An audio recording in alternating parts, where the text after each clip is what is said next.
मित्रांनो नमस्कार. मागील काही लेक्चरपासून आपण गोखले यांच्या वेगवेगळ्या विचाराची आपण चर्चा केली. आता आपण गोखले यांच्या आर्थिक विचाराची चर्चा आपण करणार आहोत. खरं तर गोखले हे अर्थशास्त्रज्ञ होते. ते एक समाजसुधारक होते. त्यांनी तत्कालीन ज्या सामाजिक समस्या होत्या किंवा विविध क्षेत्रातल्या ज्या समस्या होत्या त्या समस्येच्या संदर्भात आपले विचार प्रतिपादन केलेले आहेत. आणि त्यावेळी म्हणजे तत्कालीन परिस्थितीमध्ये ज्या समस्या अधिक महत्त्वपूर्ण राहिल्या त्या समस्याच्या सोडवणुकीसाठी आपणास काय करता येईल त्या संबंधीचा युक्तिवाद चर्चा ही गोखले यांच्या विचारात पाहायला मिळते. आणि प्रामुख्याने तत्कालीन परिस्थितीमध्ये जे एक प्रबोधनाचं युग सुरू झालं होतं, जे पाश्चात्यापासून आलेलं प्रबोधन युग होतं, ते भारतामध्ये अधिक जोमाने वाढलं. ते याच काळामध्ये वाढलं, गोखले यांच्या काळामध्ये वाढलं. आणि या प्रबोधनाने सर्व क्षेत्र म्हणजे सामाजिक, राजकीय, धार्मिक, सांस्कृतिक, आर्थिक ही सगळी क्षेत्र झपाट्याने बदलायला लागली. त्या बदलाचा परिणाम म्हणून भारतामध्येही प्रबोधनाची चळवळ सुरू झाली. आणि त्या प्रबोधन चळवळीचा सर्वाधिक प्रभाव मग तो सामाजिक सुधारणा म्हणून असो, धार्मिक सुधारणा म्हणून असो की आर्थिक सुधारणा म्हणून असो, तो प्रभाव गोखले यांच्यावर देखील पाहायला मिळतो. आणि गोखले यांनी सुद्धा आर्थिक, सामाजिक, राजकीय या प्रबोधनाला मोठ्या प्रमाणात प्रभावित केलेले आपल्याला दिसते. गोखले यांचे आर्थिक विचार हे न्यायमूर्ती रानडे आणि जर्मन अर्थशास्त्रज्ञ प्राध्यापक लिस्ट यांच्या विचाराने प्रभावित होऊन त्यांनी आपले विचार प्रतिपादन केलेले आहेत. रानडे आणि लिस्ट या दोघांचा विचार हा थोडासा सारखा आहे, कारण या दोघांनीही जे उदारमतवादामधील जे पारंपरिक अर्थशास्त्र आहे, ज्या पारंपरिक अर्थशास्त्रामध्ये स्मिथ आणि रिकार्डो यांचं जे मत होतं, जे मत निरहस्तक्षेपाचं होतं, हस्तक्षेपाचं होतं. व्यक्ती स्वातंत्र्याची जी परिभाषा होती ती मुक्त स्वरूपाची होती. राज्याच्या स्वरूपाची परिभाषा होती ती निरहस्तक्षेपी स्वरूपाची होती. राज्याने आर्थिक क्षेत्रामध्ये कुठलाही हस्तक्षेप करायचा नाही अशा प्रकारची भूमिका ही प्रारंभीच्या उदारमतवादी, विशेषतः पारंपरिक उदारमतवादाची होती, ज्याच्यामध्ये आपल्याला जॉन लॉक, ॲडम स्मिथ, रिकार्डो यासारखे अर्थशास्त्रज्ञ आणि राज्यशास्त्रज्ञ पाहायला मिळतात. आणि या दोघांपेक्षा किंवा या पारंपरिक अर्थशास्त्रज्ञापेक्षा रानडे यांचे विचार आणि गोखले यांचे विचार हे भिन्न होते हे पाहायला मिळतं. रानडे हे त्यांचे गुरु असल्यामुळे जी अर्थशास्त्रासंदर्भातली किंवा आर्थिक विचारासंदर्भातली जी भूमिका होती गोखलेंची, ते रानडेंचं म्हणणं काय आहे हे समजून घेतल्याशिवाय गोखलेंचं म्हणणं आपल्याला नीट पद्धतीनं समजून घेता येत नाही. म्हणून रानडे यांनी असा तर्क दिला की राजकीय अर्थशास्त्र ही जी संकल्पना आहे, ही संकल्पना कल्पनेवर आधारित विज्ञान आहे.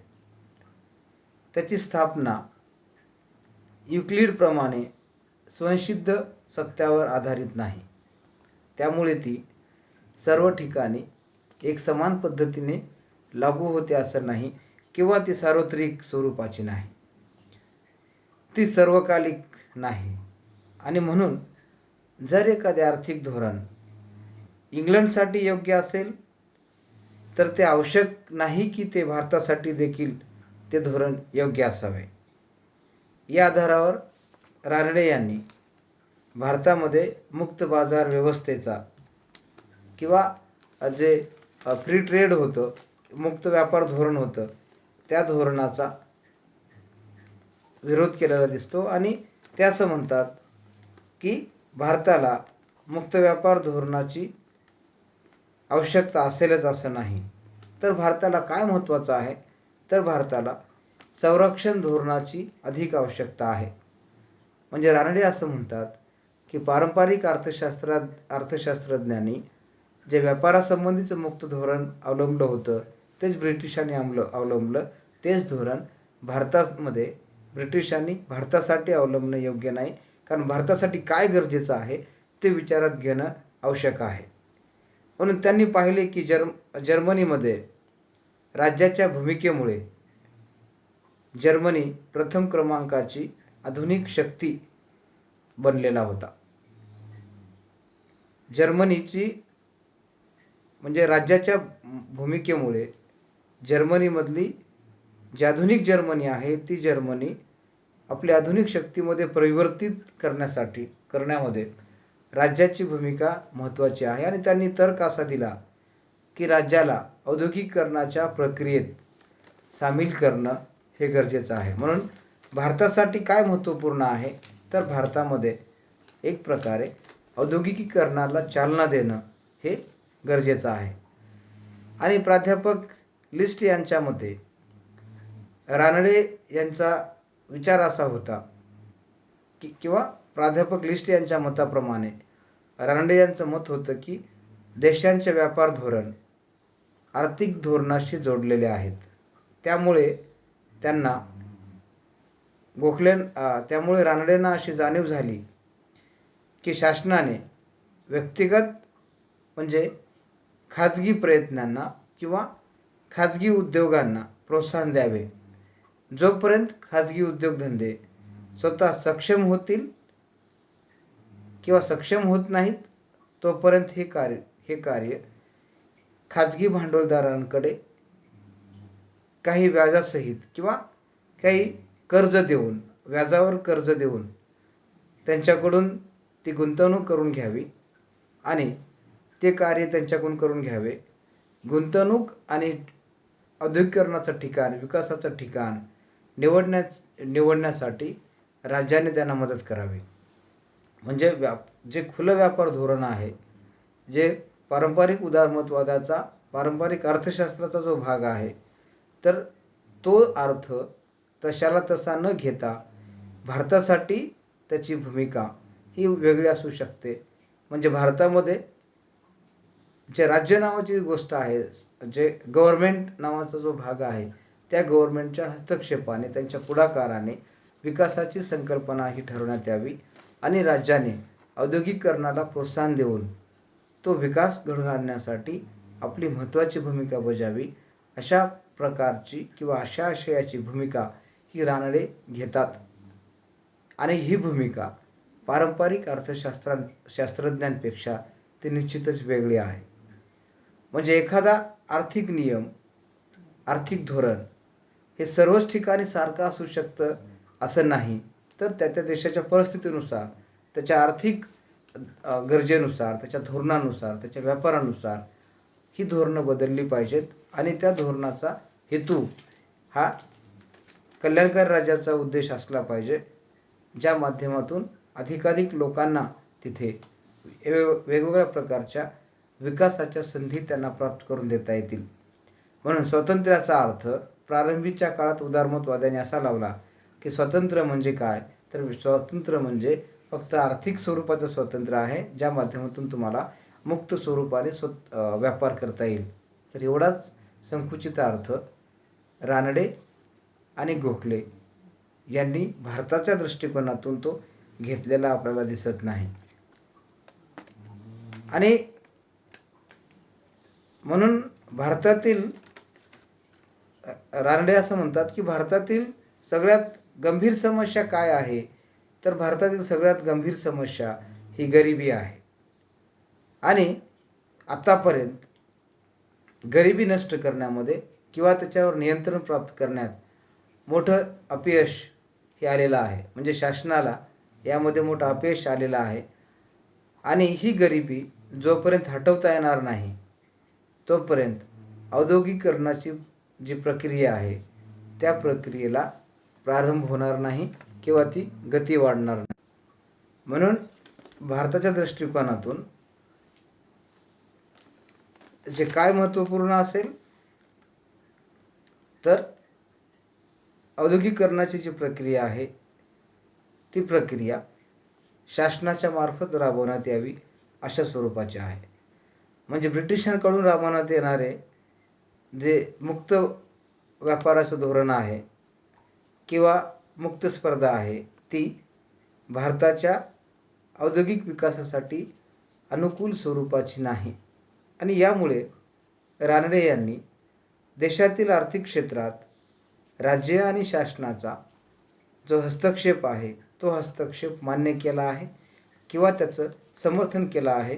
हे समर्थन पारंपरिक उदारमतवादापेक्षा भिन्न स्वरूपाचं असून ते त्याच्या विरोधी देखील आहे. म्हणून याच मताचं समर्थन आपण जिथं रानडे असं म्हणालो, रानडेंचे आपण दाखले दिले, तेच म्हणणं गोखले यांचं आहे. म्हणून गोखले यांना सुद्धा भारतामध्ये जे ब्रिटिशांनी आणलेलं आर्थिक धोरण होतं ते धोरण ब्रिटिश धार्जिने न राहता ते भारताच्या विकासाकरिता भारतीय लोकांना सामावून घेणारं, भारतात औद्योगिकरणाला चालना देणारं अशा स्वरूपाचं धोरण असावं. ब्रिटिशांनी आणलेलं धोरण, या धोरणामुळे केवळ ब्रिटिशांचा फायदा होईल परंतु भारतीयांचा त्याच्यामध्ये फायदा होणार नाही असा आशय गोखले यांच्या म्हणण्यामध्ये आपल्याला पाहायला मिळतो. गोखले यांनी 1875 ते 1909 या काळामध्ये भारतातील अर्थव्यवस्थेसंबंधी किंवा वित्तासंबंधी एक सखोल अभ्यास केला आहे. हा अभ्यास त्यांनी 4 दशकाचा अभ्यास केला आहे आणि हा अभ्यास त्यांनी 4 भागात विभागला आहे आणि हा तुलनात्मक स्वरूपाचा अभ्यास आहे. यामध्ये खर्चाच्या वाढीचा तुलनात्मक अभ्यास त्याच्यामध्ये पाहायला मिळतो.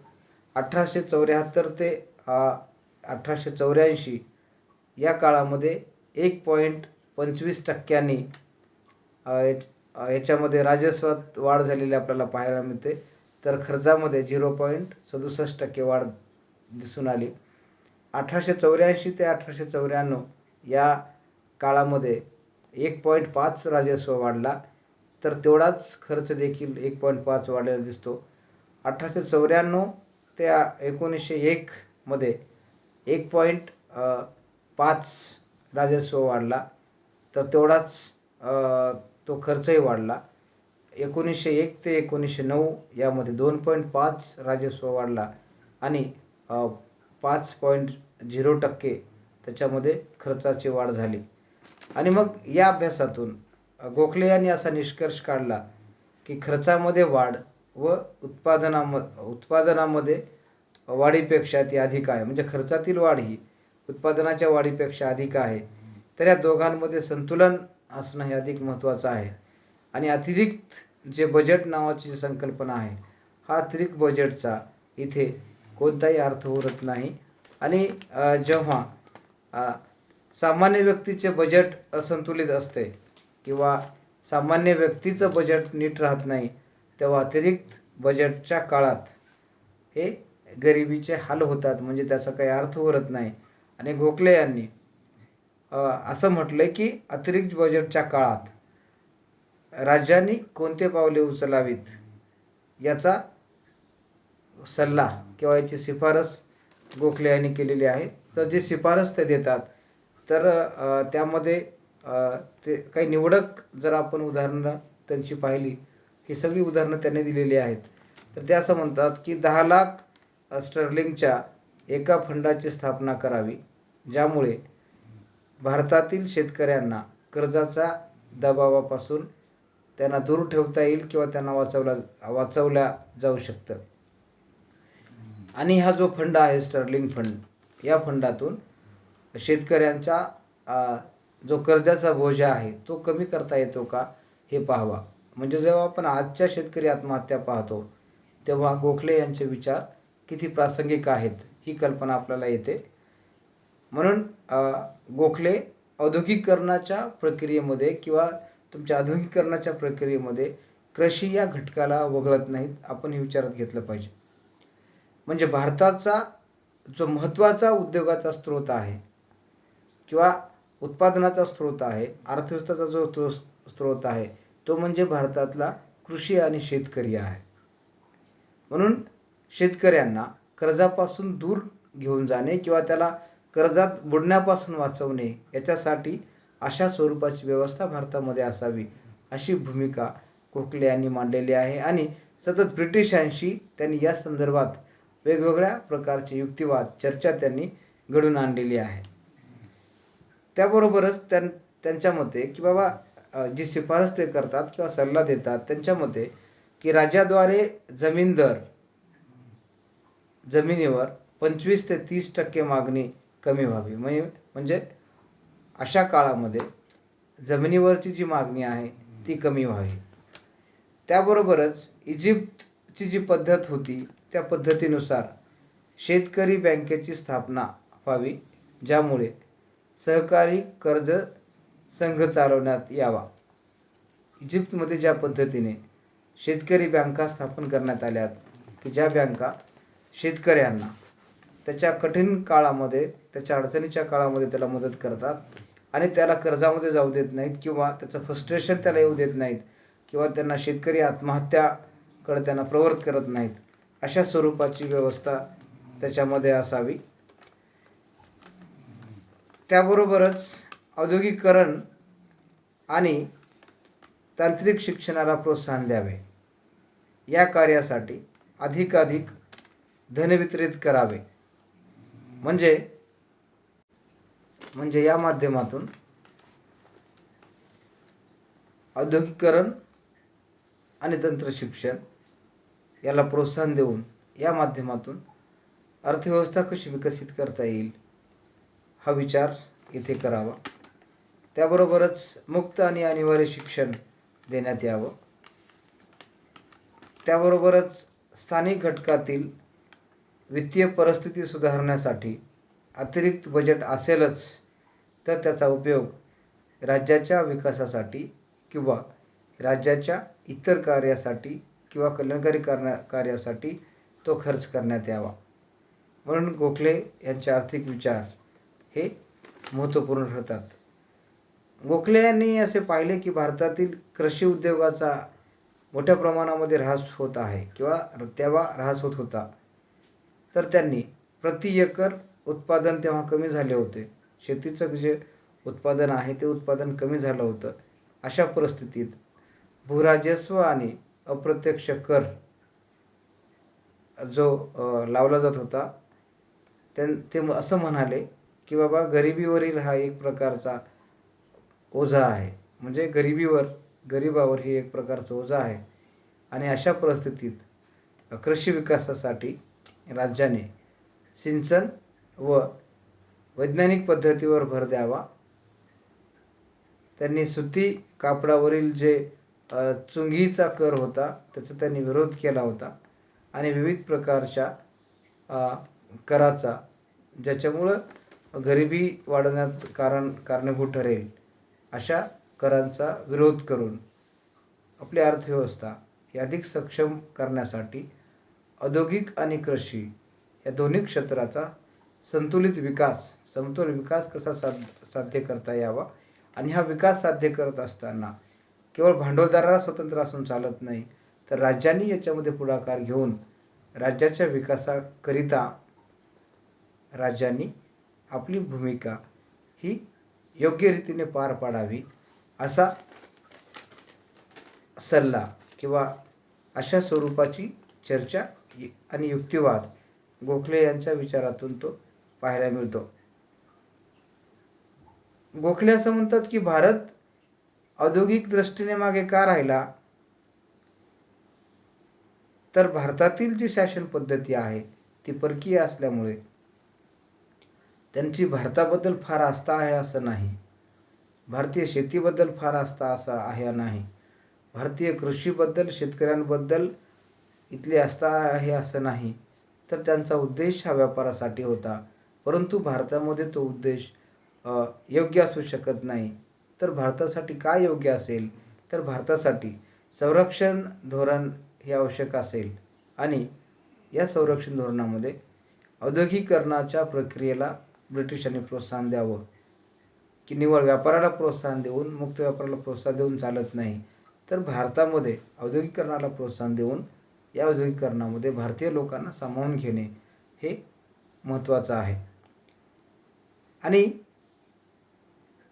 त्याबरोबरच जे नवीन उद्योग आहेत त्या नवीन उद्योगाला चालना देणे, त्यांना संरक्षण देण्याची त्यांनी मागणी केली. आणि या माध्यमातून जो संतुलित भांडवलशाहीचा जो विकास आहे तो विकास संतुलित पद्धतीनं कसा करता येईल हा विचार इथे महत्त्वाचा असून राज्य आवश्यकता असेल तेव्हा या घटकांमध्ये म्हणजे भांडवलशाहीमध्ये, व्यापारामध्ये, औद्योगिकरणामध्ये राज्याच्या विकासामध्ये हस्तक्षेप करू शकतो आणि तो हस्तक्षेप राज्यांनी करावा अशा प्रकारची भूमिका गोखले यांच्या आर्थिक विचारातून आपल्याला पाहता येते. ही अतिशय थोडक्या उदाहरणावरून किंवा अतिशय थोडक्यात आपण ही चर्चा उभी केलेली आपल्याला दिसून येईल. म्हणून गोखले यांच्यावर अनेक स्वरूपाच्या टीका देखील होतात यांच्या आर्थिक विचारावर. तर आपण गोखले यांच्यावरील जे टीका आहे त्यांचं परीक्षण आपण नंतरच्या एका लेक्चरमध्ये करूयात आणि राहिलेला जो भाग आहे तो आपण पुढच्या लेक्चरमध्ये घेऊयात. कारण गोखले समजून घेत असताना जेव्हा आपण त्यांचं राजकीय विचार समजून घेतो तर निव्वळ असा आपण ढोबळमानाने विचार करून चालत नाही. तर गोखले यांचे आर्थिक आणि सामाजिक जे विचार आहे त्या विचाराचे अंग आपल्याला राजकीय विचारामध्ये पाहायला मिळते. जसं की आपण म्हणालो की या प्रत्येक भारतीय विचारांना समजून घेत असताना त्या विचारातील जी गुंफण आहे, जी गुंतागुंत आहे ती गुंतागुंत आपल्याला समजून घेणं ती आवश्यक ठरते. म्हणून आपण थोडक्यात गोखले यांचे विचार समजून घेतले आहेत. आपण राहिलेला भाग पुढील लेक्चरमध्ये घेऊयात. धन्यवाद.